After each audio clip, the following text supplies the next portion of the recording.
Hey, good morning, everybody. This is Jason Flame, host of the Master Motivation Podcast, and I'm excited about today. I hope that everybody had a wonderful 4th of July and celebrating with family and friends. And now here we are on this Wednesday, July 5th. It's in the morning for me, but it's in the evening for my guest. And my guest today is Miss Juanita Kapp, who is the founder and owner of the Meticulous Moments Podcast, as well as the founder and owner of the Meticulous Martial Arts Mastermind.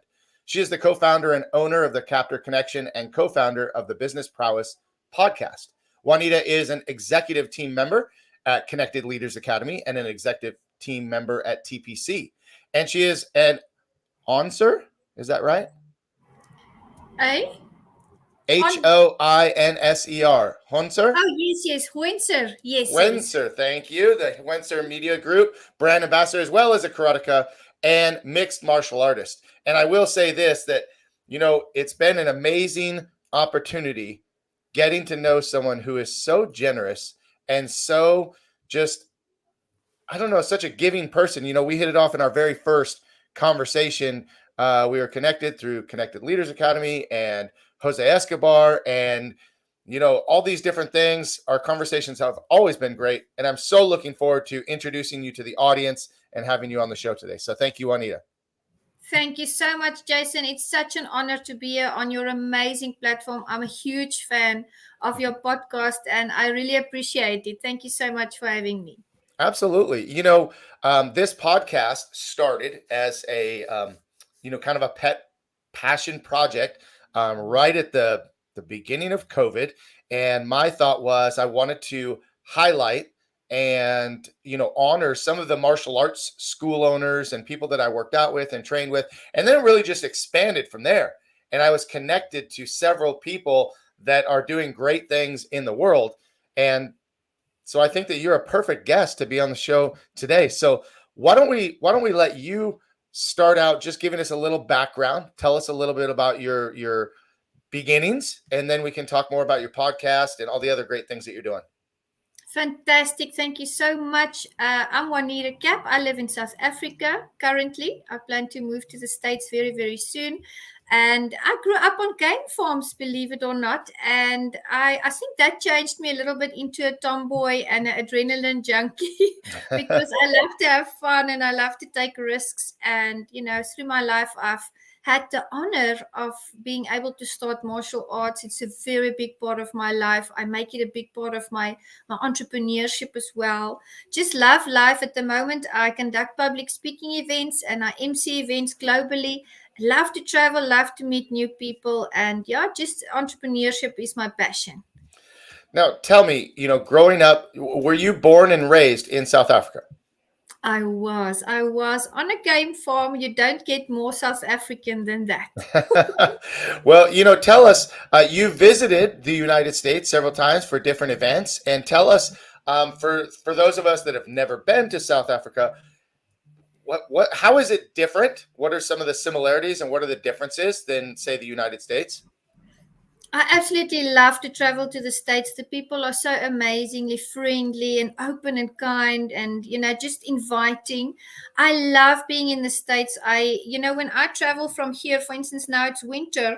When I go to the States, you guys are in summer. They're amazing. All my wonderful friends there in the States, they're all in summer. So that's the difference, mainly. I'd say South African people are just as friendly. And, I love the sightseeing there. What I love about South Africa as well is that we have many unique places for tourists to visit as well. But I do my best to go to all the sites. I went to St. Louis, I went to the Arch and the Zoo. And, when I go to Jersey, I went to Philly, I went up the Rocky Steps with Mark Cox, our wonderful friend. So it's much similar. I'd say the climate is different. Our winters are much different than the winters in New Jersey, for instance, where I was in January. It wasn't cold for me at all. I actually just wore a jacket the last day I was there, but very similar, friendly, community driven, much the same. I think the biggest difference is the seasons, and then of course the sites are much different. We are more bush, mountainous, scenes and more hiking and those type of things. And in the States, there's so many beautiful landscapes also to visit, but wonderful sights to see. So I think Hmm. that's the difference. Yeah. So have you visited California yet? I have not, but I plan to because I want to come and train with you and I want to train with Mark. There you go. Well, Mr. Cox and I are really close, so we'll definitely make that happen when you come visit. Um, talk to me a little bit. You mentioned growing up kind of as a tomboy, being on the farm, and so tell me what that was like. I absolutely loved it. I love nature still to this day. I go hiking every single week.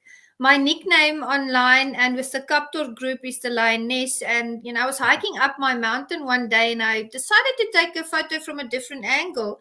And as I took the photo, I thought to myself, that's so odd because the shape, the rock formation on which I meditate and train and take naps, and sometimes I just go sit and, spend time in nature just in peace and quiet, it actually looks like a lion. And then I love nature, and I think that was burst in me when I was growing up on the game farm. But I was a tomboy, definitely. I was always out with the guys. We were riding bikes. I still love to ride bikes today. When I was an adult, I went skydiving. I love adrenaline. I love taking risks because I feel that life needs to be adventurous. So for me, living an adventurous life is a wonderful life, and that's why martial arts is also a very big part of what I do, and what I focus on, because it's always that challenge. It's always pressing on your heart to try that new move, to start Mm-hmm. that new kata, to learn that new technique. So Mm-hmm. that really shaped me. When I was a child, I wasn't allowed to do karate. I only started 7 years ago. My mom sat down with me. My one friend did karate, and I asked my mom, can I join her? I believe she did JKA. And my mom said, Juanita, you're already a tomboy. You can't do karate. I don't want to reinforce that. It's only for men and for boys. So I left that for a while. But when I was an adult, when I became an adult later in my life, I enrolled my son. And I saw such a tremendous positive change in him. I said to myself, well, now I'm a grown up. I can make my own decisions. I'm going to start doing martial arts. So that's what I did. And I think my childhood is a good thing in that sense, because you need that fire within you when you get into it and when you're really passionate about it. And I think my childhood really contributed to that. Well, you and I have talked about that story about you not being able to do martial arts because that was the whole, I think the whole reason that I got into martial arts was because my mom wasn't allowed, right? Her parents said, girls don't do karate. And so she said when she had kids that she would make sure to put them in martial arts, and she did. And here I am. And that's been really my almost my entire life journey is as a martial artist and as an instructor. So kind of worked Yeah. out in my favor, and it worked out in your Mhm. favor because not only did you get your son involved, but you did get involved yourself. Tell me more about school and things that you were interested in hobbies. I mean, you're a thrill seeker. You love the adventure. You adrenaline junkie, as you said. So tell me about schooling and getting through high school and beyond. Absolutely. I absolutely loved school. I was an academic, I loved to study. It was just something that I really enjoyed. But I also, in school, because I wasn't able to do karate, I did everything else that I could do. I did public speaking in school. I did cross country running. I didn't do netball. I went for the hockey because it was more full contact.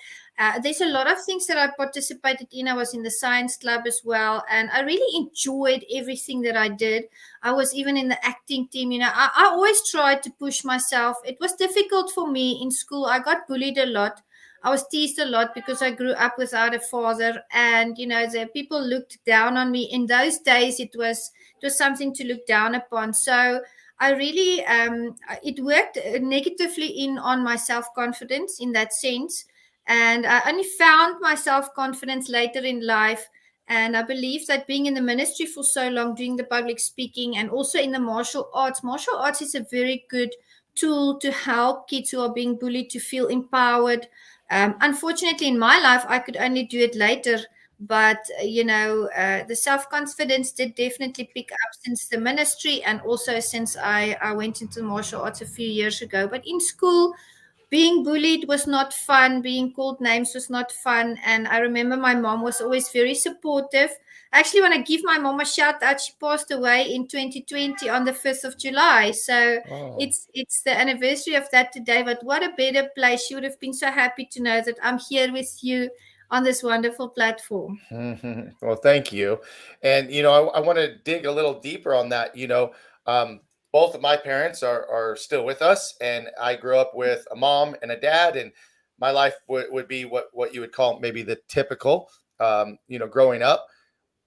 How did it affect you? You mentioned that your self confidence maybe was affected, but not having your dad around, and having your mom as your role model, right?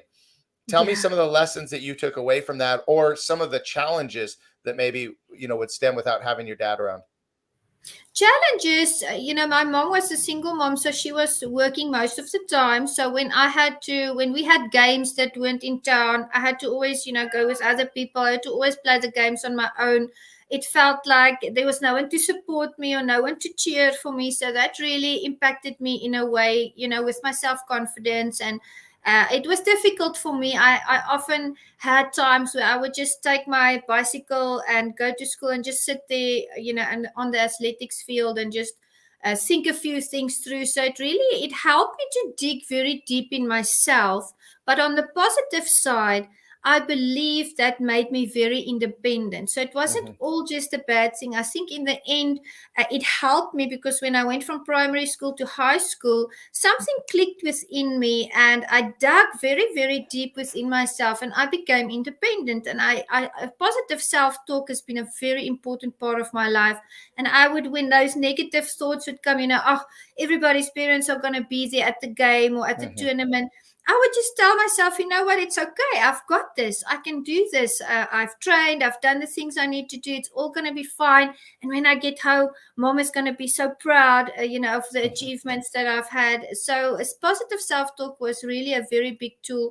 But I think the things that we go through that negatively impact us, it makes us independent and it makes us very, very strong. We get to know ourselves on another level. Hmm. Yeah, absolutely. Well, every challenge or every obstacle that we go through definitely makes us stronger, because if we have that mindset, we can learn from it and grow from it. And it's very easy, right? It's really easy to focus on, oh well, nobody's there, and I'm feeling lonely or I'm feeling not supported. But then when you flip that around, you actually become someone that supports others, and you take great pride in being part of the team. And, you still get to go home and share those successes and those experiences with mom. Talking about bullying, bullying is something that, we deal with and we talk about in the martial arts, often. And sometimes we can be our own worst bully, that whole negative talk thing, right? But you had people that maybe picked on you or said things because of different reasons. How did you deal with the bullying? Did you get in fights? Did you get in arguments with people? Did you shrug it off, or did you just kind of let it kind of sit inside and hold on to it for a while? I let it kind of sit inside and I held on to it for a couple of years. I never got into fights. I really had exemplary behavior in school. But I would always put on this poker face, and I wouldn't show anyone anything behind Mm. my mask. I wouldn't let them know that it's bothering me. But at home, I really felt it. And, to this day, I have people that know me that say sometimes when I get cross or when something happens and I don't agree, like when I see my friends being bullied, because that happens in adult life as well. Sometimes they Mhm. get bullied online. And we have a chat about that. And they say, I have this Juanita look. In my face, if I'm upset, if they are going through things. So I internalized a lot of it. But I think that helped me because when I started martial arts, I had this anger that I had to work through. And martial arts really helped me to work through that anger get to that place of peace and calm and equanimity. And now, I mean, after 7 years of training in so many different fields of the martial arts, the self-defense and the other training that we do, boxing, kickboxing, kata, kumite, now I am calm and reserved, and we walk away from the fights. We don't want to Mm-hmm. fight. We know the skills, but we'll avoid the fight at all costs. So I look back and I see God's hand on my journey. All Mm-hmm. those feelings that I internalized all those years, God brought me to martial arts, and I was able to work through those personal obstacles. And now, today, I feel like I'm in a place of peace and calm and happiness, but I still feel empowered. And I've Mm-hmm. learned not to internalize negative things, but to, just to exclude those external negative voices and to stay true to myself and aligned with myself. That's awesome. Yeah, I mean, martial arts has so many benefits, and I can't help but think that, like when I'm feeling stressed or I'm feeling like the weight on my shoulders and I feel like I got a lot going on, going to the gym, whether it's doing weights or hitting the bag or, practicing my forms or doing something physical and having that outlet to, release all of that is such a huge benefit. And I think sometimes people lose sight of that, because martial arts is how do I defend myself? How do I protect myself? All these different things. And sometimes it's even more mental than it is, physical. And I can remember as a kid, like people would ask me all the time, like, did you get in a lot of fights? Did you ever have to use your karate? And I was like, well, I look at how I teach my students now. You have to use your karate every day. You have to use your Yeah. discipline. You have to use your focus. You have to learn respect. But like as a teenager, people would ask me all the time, did you use your martial arts? And I was like, I never really felt like I had the desire because we got to fight for fun. Like we got to Yeah. train and we got to do all the grappling and fighting and we got it all out. Like getting in a fight was never, it never even, I don't know, it just never really crossed my mind that much because I never felt like I had to prove to myself or prove to anybody else because I knew who I could beat in the school and I know who could beat me. And I just had this, I hope that I had a little bit more of a humble Mhm. understanding of that whole process. But yeah, martial arts, and gosh, we could keep going and talking about martial arts a lot and the benefits of it because there are so many, right? Absolutely. Martial arts, it's transformational, Jason. And for you and I mean, we've spoken about this before, and I want to reiterate that because that's a very, very important point that you've made. We know what our skills are, we know how we level up, but we don't go out seeking that fight. We know who we are, and martial arts strengthens that. And I really believe it helps us to discover who we are, what we want to do in life. Martial arts is a lifestyle. It's not a sport, it's a lifestyle. Like you mentioned, the discipline. It's that disciplined life every single day. It changes the way you think, it changes the way you see the world, it changes how you approach your problems. It really is something that I believe, that we need to bring into the schools more. I believe it has to be a subject in school. If they want to only take it up to grade 12, that's a perfect fine. That's wonderful for them. If they want to take it further to black belt, or later years, or continue with it. But those foundational principles, super, super important, especially in childhood, because it Mm-hmm. builds us up, it shapes us, it forms us. Mm-hmm. Well, and you talked about that bullying happens even with adults, and then you went on to talk about online how people can pick at you a little bit, and I mean social media can be again it can be that double-edged sword. You can let it break you down, tear you down, and you can listen to all the noise, right? um Yeah. but again, when you come back to the martial arts and you know who you are, you're confident in what you do, your purpose, your vision, and we can let that slide by, right? But do you have any specific examples of where someone has attacked your character or someone has attacked your motives on social media? It hasn't personally happened to me before, but I want to warn the audience, especially for us that have talk shows and podcasts. There are many people out there that have fake profiles, that send these messages or leave these comments. That's about the extent of things that I've had, are these people that have these fake profiles. And Mm-hmm. you see a pattern in that, and you know when to take that comment off. But I see a lot of people, if I would like to say something that my grandmother taught me, if you don't have something positive to say, then rather don't say anything at all. I believe that social media is an impeccable tool for us to bring out messages globally. But let's always be kind to each other. Personally, for me, that's never happened. I've only had people with fake Facebook profiles try and approach me to get onto the talk shows, or leaving weird comments, Mm-hmm. personalized comments that are inappropriate. But that's about the extent for me. But I've seen with my friends and with some other colleagues that it has happened that people try to dig into each other's characters. And I would say, and I believe that, we all have to treat everybody with dignity. If you don't like the post, just scroll past it. You don't have to leave a negative comment. Right. Right. Isn't that, I mean, so simple, right? Like the golden rule, like treat others as you would like to be treated. And Yeah. so it's so often forgotten. But talking about having a podcast, right? And we'll talk about how you started yours and what you're doing with it now. But Yeah. we really put ourselves out there, right? I mean, we really put ourselves out there for a lot of potential criticism, right?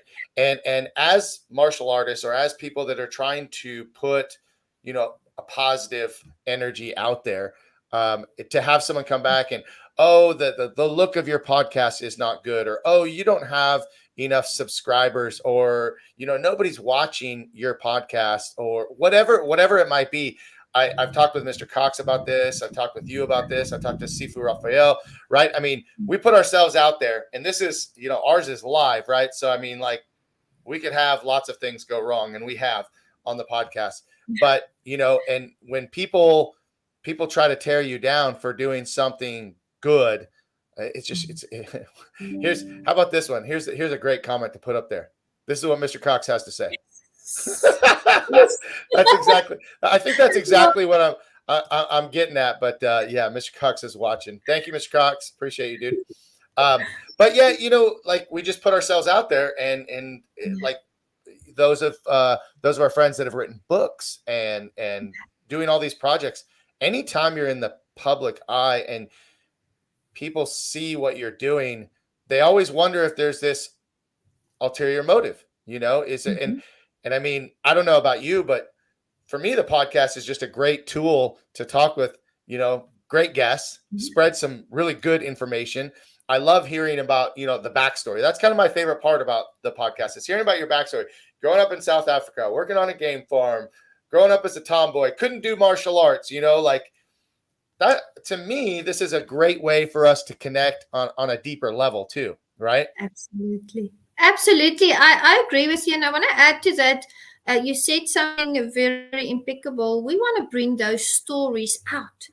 And you know why we want to do that? Because we really care about the people we work with. We care about our guests. We end up being friends, colleagues, even business partners. And it's all about that story. Everyone here, everyone listening, everyone on the planet has something amazing to share with the world. We learn from each other's stories. It's part of our personal and professional development. I mean, Jason, you and I connected instantly. You were on Meticulous Moments. You helped to facilitate that community upliftment through leadership development.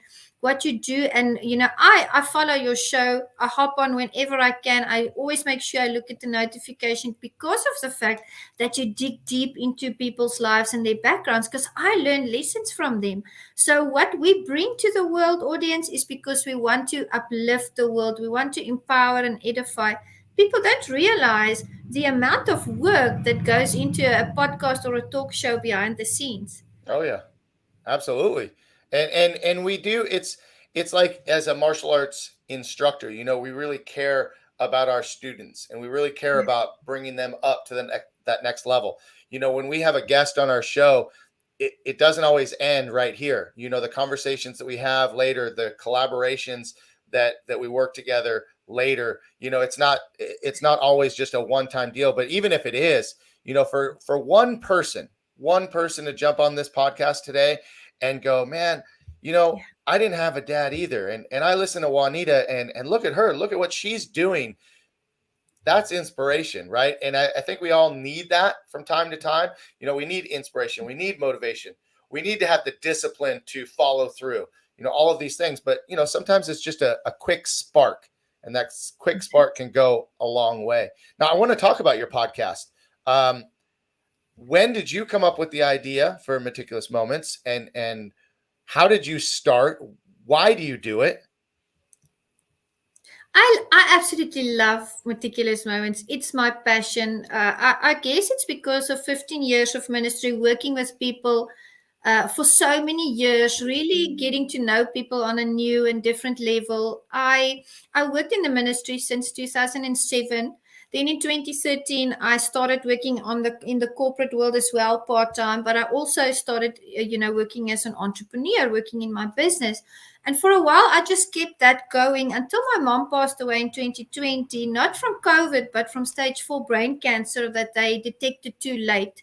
They gave her 3 weeks to live, and I was under full lockdown, as was she. I lived 9 hours away from her.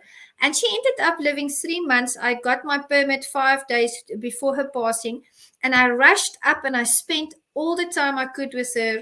And I could see it was the end. She had hung on so long for me. And we had a discussion on her deathbed. She was holding my hand. She couldn't hear anymore. I had to write down on a board, and then she would answer. That's how we communicated. And she told me that there were so many things that she still wanted to do with her life. And she said, Juanita, I love you, but you're always pouring out in the ministry. I want you to go back. Firstly, she asked me to conduct a funeral, which I did. Hardest thing I ever had to do.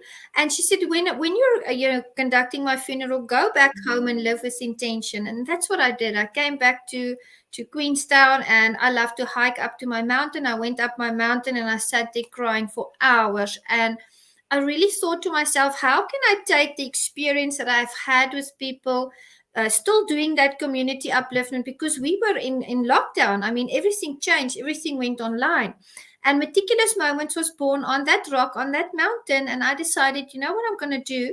I'm going to start a podcast. But I didn't just jump into the talk show, the podcast. I did research for 2 years because I wanted to make sure what I bring to the audience is valuable. And, my mission and my vision and my goals. And I only started streaming last year, the 20th of June, 2020.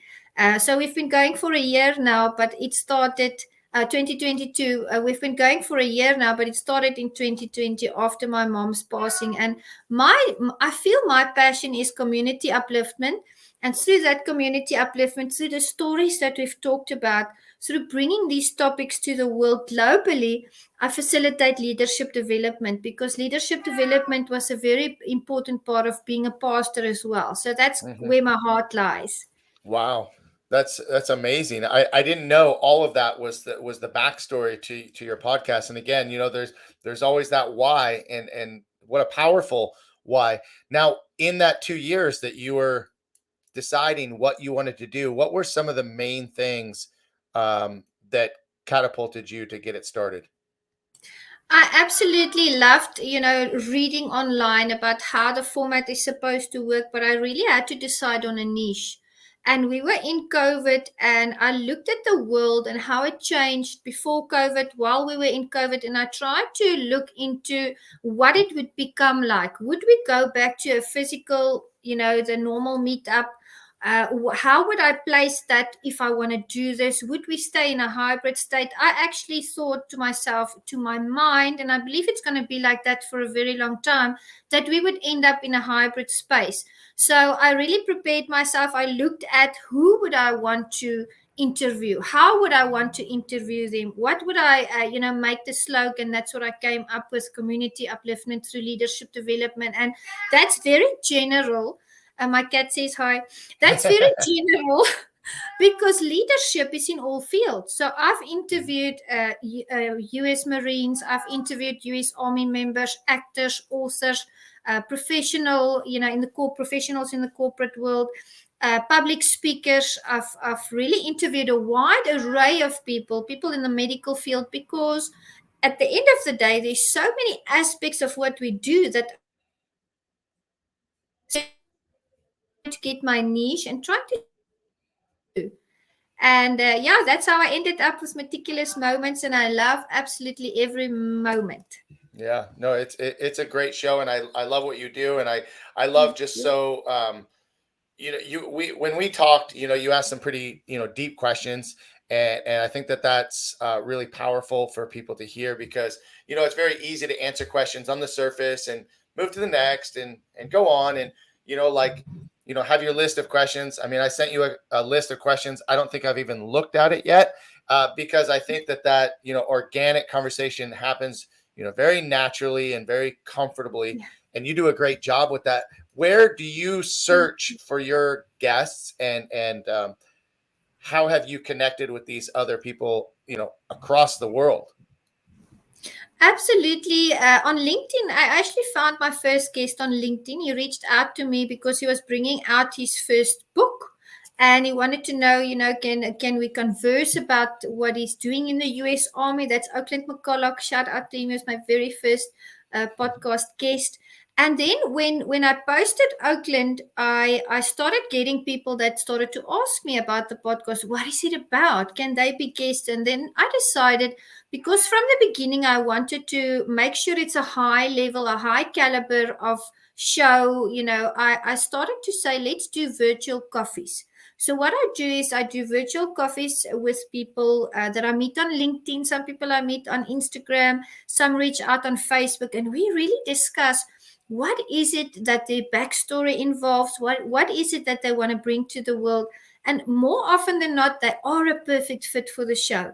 If they want, if they have another vision or focus, I happily refer them in the right direction, but I still keep them as a part of my network, and we still build relationship, because you and I mean, we're the same. We love building a relationship. We love forming those connections and really investing into people's lives. So I went searching for my first guest on LinkedIn after he contacted me to speak about his book, and that became a topic in the conversation. And I thought, well, here we go. I've got my first guest, and from there on, it kind of just snowballed. People reach out to me daily, wanting to be guests, and it's so lovely and empowering when they do, because it's a huge honor to learn about them and to get to know them. No, absolutely. And again, happy birthday to Meticulous Moments. It's been just a little bit over a year. And I mean, in a year though, like how many interviews, how many episodes have you produced so far in a year? I believe I'm on 210 now. It's been a busy year. 210. That's crazy, because you'd sometimes do 2, 3, 4 a week. Yeah. Yeah, that's amazing. That's crazy. I love it. Thank Now, you. when I'm conducting a podcast from my end and asking questions, I often feel like I get so much out of it. I come off the podcast and I'm like, wow, that was really good. And I feel inspired. I feel motivated. I feel, all these great emotions, coming off the podcast. I sometimes feel that that I'm getting more out of it than maybe my guest on the other side. Do you ever feel like you get off a podcast and it's just like, wow, that was so amazing, and I'm going to apply this into my life somehow? I do. I cannot think back on one podcast where I didn't learn something, or where I wasn't inspired, like you've mentioned. I learned so many things, and sometimes I have questions in my mind about my own life, and I'll sit in a podcast and someone will break something open or discuss something in depth, and I'll think to myself, but I've just received my answer to my personal question, and we'll go on with the podcast. And afterwards I'll drive home, because I live on a farm. I actually live on a farm. I love it. I'm currently at my office in town, but I'll drive home and I'll often think about what the guest said.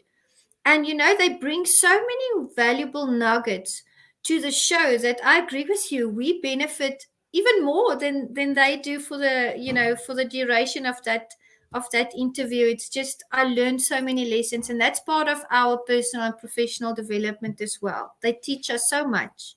And I think that, that lends to our mindset, right? That we're always willing to learn from other people, and always, I call it the white belt mindset. Always being a white belt, ready to learn more, ready to accept more. Because if we sit there and we know it all, and we're not taking any benefit to it, then why are we doing that? So, Mr. Cox has another comment. He said, you're supposed to already have moved to the US. What's up with that? Hey Marcus, I'm gonna move there soon, and I told Jason I promise I'm gonna come to California and train with you guys. I can't wait. It's coming soon. And we'll come back to the topic we were talking about. But where are you looking in the U.S.? What do you like the East Coast? Do you like the West Coast? Middle I have America, I have friends on both sides, so it's kind of pulling. I'm not sure yet. right? But there's lots of things in the works, and I'm going to be posting about that soon. I believe that it's divine intervention, that a door opened, a phenomenal door. I was manifesting it. I was praying about it for a very long time. And then all of a sudden, it's just like everything came together. And yeah, that's to be announced soon. But I love all my friends on the East Coast and the West Coast. And I promise, whichever side I choose, I'll come visit the other side often. All right, sounds good. Let's talk Yeah. about let's talk about how you got into the ministry. How did you get involved? After school I went to my first university, and then after university I started working in the corporate world. And then one day I sat in a church and I heard the band play, because I'm also a singer, a songwriter, and a musician, and I absolutely fell in love with that band. And I went to the pastor afterwards and I said, Pastor, can I be a part of your band? I play guitar, I can play the drums and the bass. And he said, Of course you can. And I became a part of the band. And before I knew it, I was working in the church office, arranging everything for them, working with the clients and doing the financials and everything. And one day we were sitting in the office, the pastor, his wife, myself, and the youth leader had just decided to leave the congregation. And they were talking about who they're going to put into the youth group now. And I said, well, I worked with a lot of the students in the university when I was always kind of on the committees and working with them. I said, I can take it over for a while until you find a youth pastor. And the rest is history. I became the youth leader, became the youth pastor. Later, I was an assistant pastor. Later, I was ordained. And I loved every moment. But, in 2020, I decided, because I'd been an entrepreneur and still in the corporate space since 2013, I decided after my mom's passing, I'm going to really start working on my business. So since Mhm. 2020, I've just been in the entrepreneurial space. And I've been telling people that God took me from the ministry space to the marketplace. I still love on people. I still do good in the world wherever I can. And I believe Meticulous Moments is a good vehicle for that. But, I'm in the marketplace now doing online events and many other things out there. That's great. That's great. Well, I have a really good friend, Danny Cleary, who is the youth minister at our church. Oh, And he and I met through professional wrestling of all things. Well, wow. we met at the gym, but he wanted to become a professional wrestler. So anyway, that's how we became friends. We started working out, but I knew that he was always the youth minister at our church. And both of my kids have gone through the program, the confirmation program at our church, Holy Cross here in Moore California. And I've learned so much from him. I really, even though he's probably 15 years younger than me, he has really been kind of a spiritual mentor, with my faith, and really someone that made me kind of come back to it even a little bit deeper. And so we would start working out at the gym, and we just start talking about things, but we would talk about how our faith affected these things. And he did a phenomenal job, still does, with a lot of the youth group programs and stuff here at our church and other churches. He has a great podcast that he's relaunching. It's called Two Catholic Dudes, with a friend of his. And so if you're interested, you should kind of check him out, because he's really, really a fun guy, really a good guy. But I just want to tie those two things together, that, you were the youth minister, and one of my best friends is also a youth minister here at our church. And it was a huge shift in my faith, because I didn't grow up in the church hardly at all. As a matter of fact, I didn't even become Catholic until my daughter was baptized. And when she was baptized, I told myself, like, well, hey, if we're going to raise our daughter in this faith, I need to be more serious about it myself. So, kind of lead from the front, right? And so that's just really how things have changed in my life there. But happy to hear that. And then you moved on, though, and I'm sure faith is still a big part of your life. I know we've had these conversations, but you went to moving into the marketplace, as you said, focusing more on your entrepreneurship. Where did that entrepreneurial spirit build? Where did that stem from? Was that something as a younger child you started thinking that way, or was this kind of after college? Where did it happen? Yeah, when I was a child, I always wanted to be a business owner. I always, dreamt of having my own business. And then you kind of, when you're done with school, you kind of feel obligated to go study because you're not sure, you're young, you're not sure what you want to do. So that's why I went to university. I thought, let me get some credentials behind my name. I still have time to do these things. I'll attempt that when I feel like I have the correct foundation, that like I know what's going on in the corporate world. So it was always a big dream of mine to be a business owner. And I didn't just jump into entrepreneurship. I kind of worked myself into it. It's 2007, I've dreamed about it. What would I do? Formulating, planning. Then in 2013, my business Meticulous, I opened, and that was public speaking and emceeing and also video editing. That kind of worked together because when I went on the events, they often wouldn't have someone to edit the videos that they took, and I would edit it for them and send it back. So that's how Meticulous started. Today, Meticulous has so many branches. And my heart really was in the entrepreneurial space since a child. But I also realized, as that Navy saying says, slow is smooth and smooth is fast. I realized that we have to crawl before we walk, before we run. So I didn't try to rush that. And looking back, I'm thankful for that because, I took those small steps and I'm happy where I am today. And I really feel that there's great things to come as well. So it was always my heart, but I didn't go for it immediately. I first, tried to see what I really wanted to do and how I wanted to approach it. Mm-hmm. What have been your biggest challenges as an entrepreneur, starting your own business? Because, you look at it, when I was growing up, my father was in construction and he never had a boss, right? I mean, he did different jobs, but, he worked for himself. It was his own company. And I immediately, I don't know how young I was, but I was like the same way. I want to own my own business. I don't think I knew that it was a martial arts school yet until I was almost a teenager. But I knew, like, I saw how my dad was, and I wanted that, maybe independence or just making my own decisions. I don't know. I didn't have very many jobs prior to owning a martial arts school.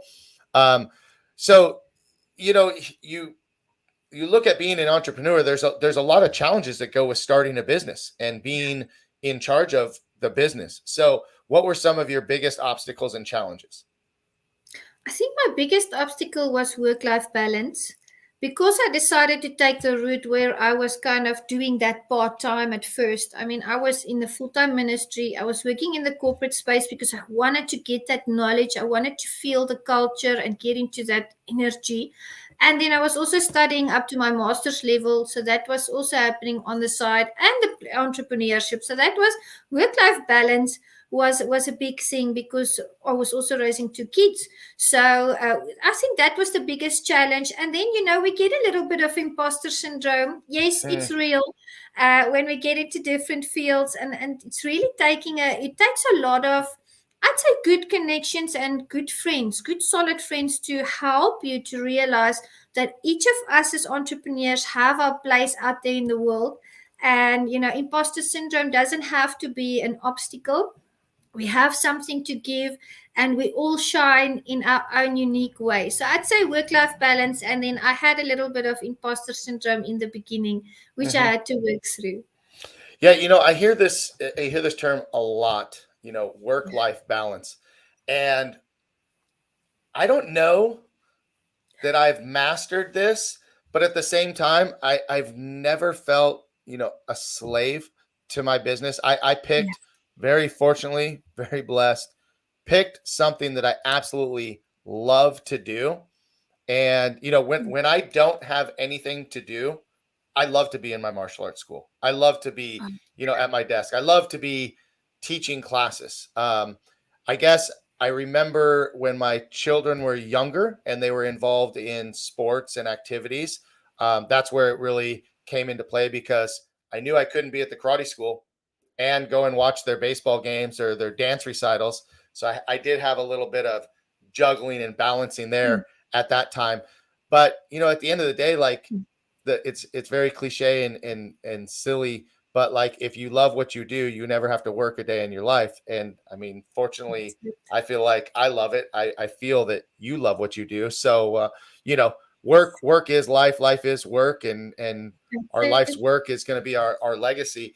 And this imposter syndrome, this is a tough one, right? Because, I've done some speaking and coaching and consulting.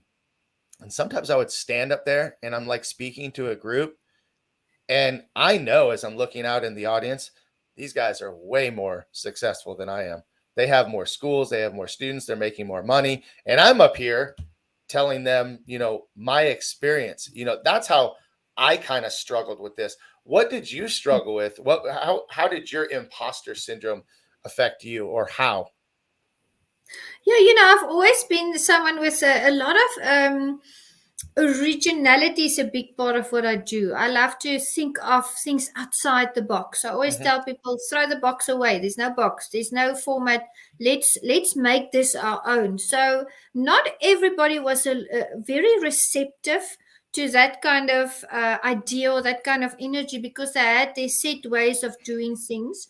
And it really took a lot of relationship building to get to a place where I could sit in a room at that corporate table in that corporate meeting and just voice what I felt, because I always had to kind of tippy toe around the way they'd always done it, kind of they were in that kind of rut most of the time. And then I just decided one day that the worst thing they can do is say, well, we don't like the idea. So I just started bringing out ideas, trying to show them how everything connects, what the bigger picture is. And the moment I let go of that fear, they kind of became more receptive, and we put so many amazing projects together. And that's God's grace and God's favor, because He really helped me to discern, how to bring the ideas, what ideas, and who to connect with, so that they could understand the end of the day, we are working towards that goal for the good of the employees and the company. And, let's put it all on the table. Let's see if it fits in with our scope, and we can work from there. So I took that leap of faith. I got over that fear of speaking my mind, I'd say. And I was well received the moment I was more confident about it. The moment I just stepped up and said, well, listen, we can do it this way. You'll save cost here. You'll have a better reach. And it just kind of fell into place. I think fear is a big thing that we have to overcome. 100%. Absolutely.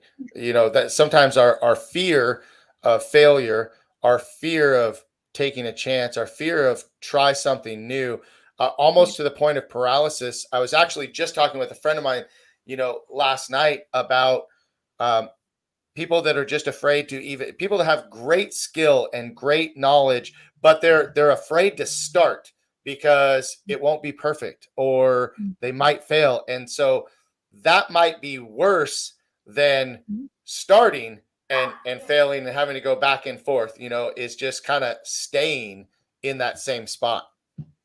I agree with you 100%. We can't grow if we don't try new things.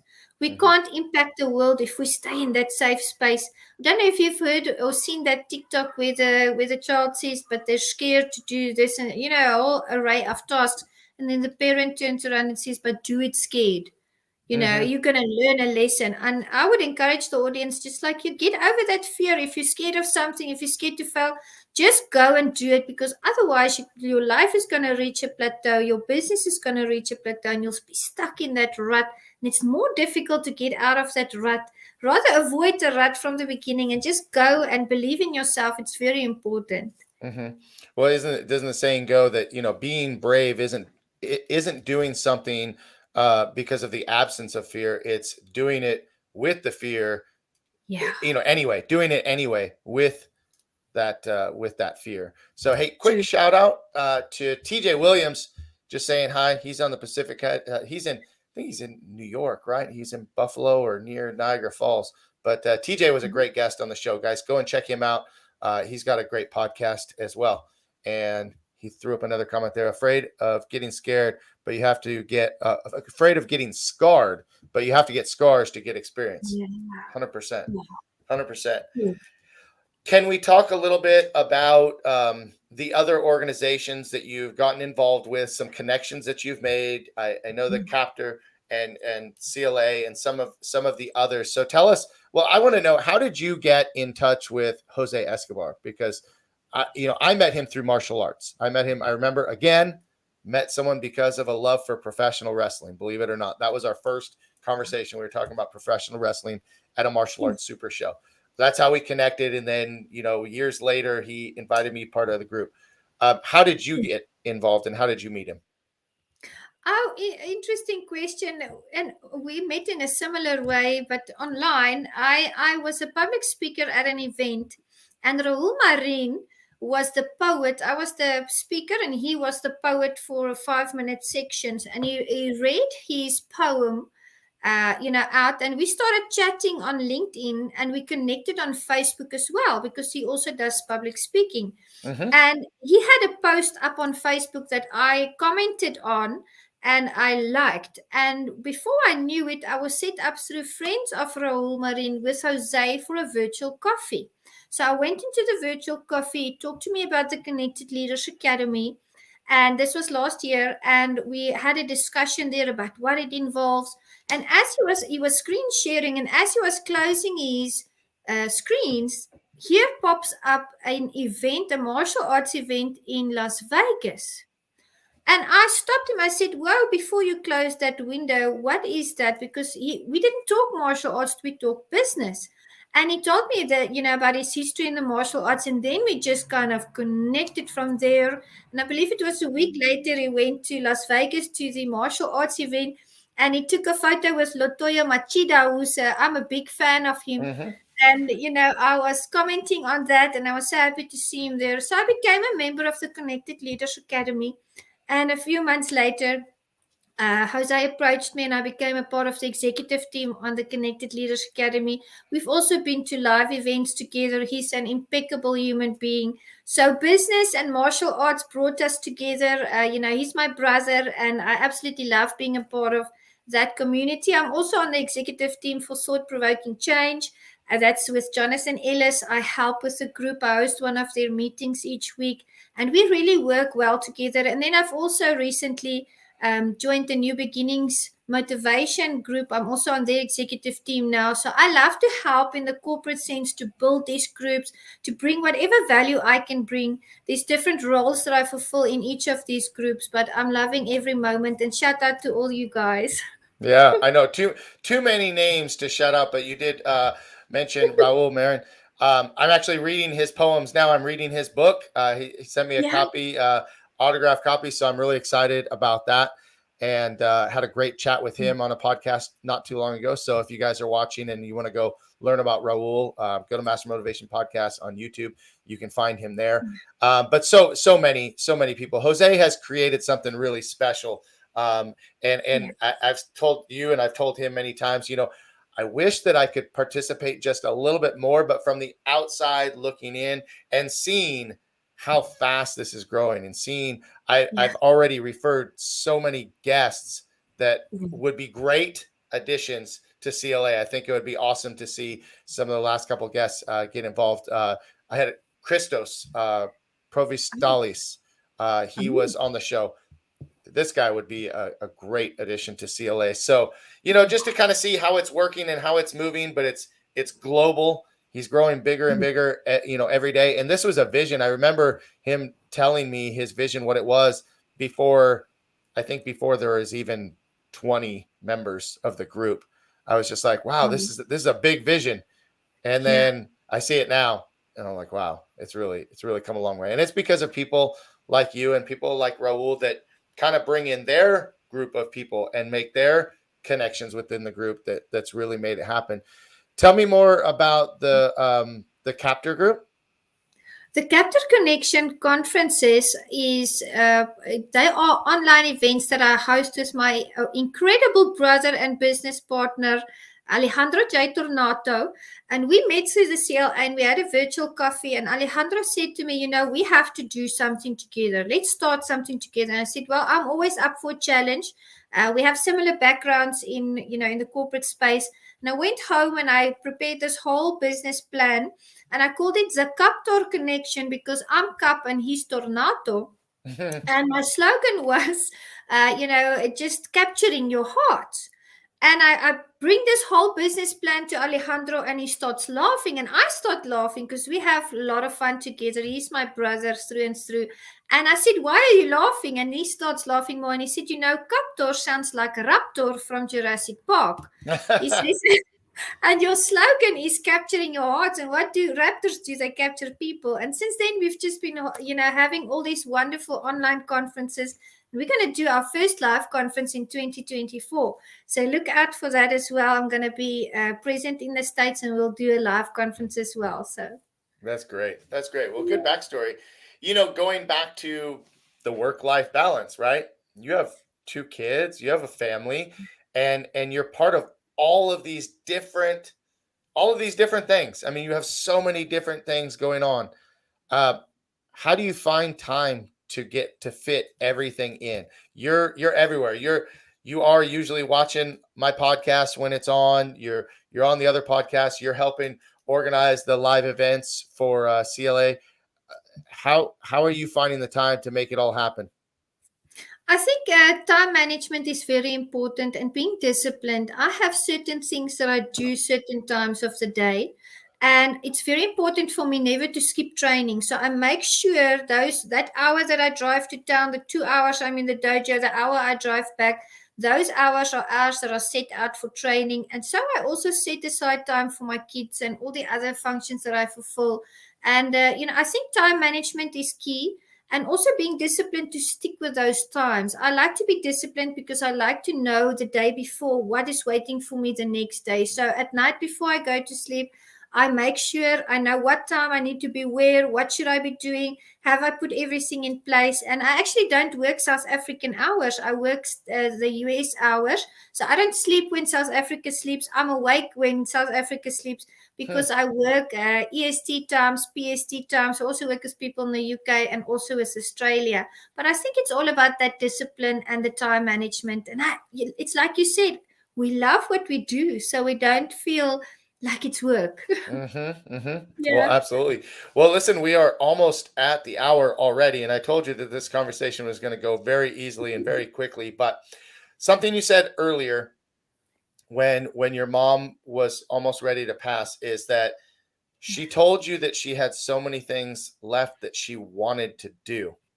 Now, with 2 kids and with a family and with your life ahead of you, what are the things that you still have left to do that you want to tackle? That's a wonderful question. I'm immigrating to the States. I'm going to do so many things there. I really want to go global, with the public speaking. I'm already doing that by God's grace. I'm traveling all over the globe doing public speaking and emceeing. For me, Mark Cox is mentoring me on how to open my own dojo. That's one of my goals for the next 12 years. I also want to do my doctorate. I've studied up to master's level, but I want to complete my doctorate. And then I have wonderful other mentors like Sifo Raphael. I mean, he's training me in Kung Fu at the moment. And I've got Coach Marvin King. He's training me in Qigong. I hop onto his classes whenever I can. So there's a lot for me to still do in the martial arts. I want to open my own school one day. And then I want to, of course, just excel in my martial arts, continue just to do that, finish my doctorate, and expand my business and see the world. I love to travel. I travel to the States often. I've been to Germany, Frankfurt, Germany there, and also to the States multiple times, and I'm going back in October. So travel the world, spread love, joy, and happiness, and just bring upliftment. That's my life purpose. That's awesome. That's awesome. So if you could get on a plane today, where would you go first? Where would I go first? Probably the Canary Islands in Spain. If it was a holiday, I'd just go and relax and have a holiday there. Good for you. Good for you. Awesome. Well, hey, Juanita, thank you for spending an hour with me today, and just sharing your story and sharing your experience, some of your struggles, some of your achievements, and your plans for the future. So I wish you nothing but the best, and I look forward to our continued relationship and building that over the years to come. And I can't wait for you to come to the States, because you can come and check out my karate school. You can eat at my restaurant, and I'll take you to ice cream at the ice cream shop. So we'll have a good day when you come out, and we'll make sure that you get to break some boards with Mr. Cox. Yay, board breaking. Of course. You'll love Thank it. you, Jason. Bless Thank you. Yeah, absolutely. Listen, guys, thank you for watching the Master Motivation Podcast today. Please subscribe on YouTube at Master Motivation Podcast and share the video. And if you have any questions about Connected Leaders Academy, I would love to give you information about that as well, because it's a great program. And I think a lot of people don't know about it in certain circles. So I want to help open that up a little bit. But again, we'll be back on Friday with another show with another guest, and usually every Monday and Wednesday. That's the goal, is to keep this going. So Juanita, thank you one more time, and wishing everybody a great rest of the week. Bye, guys. Bye.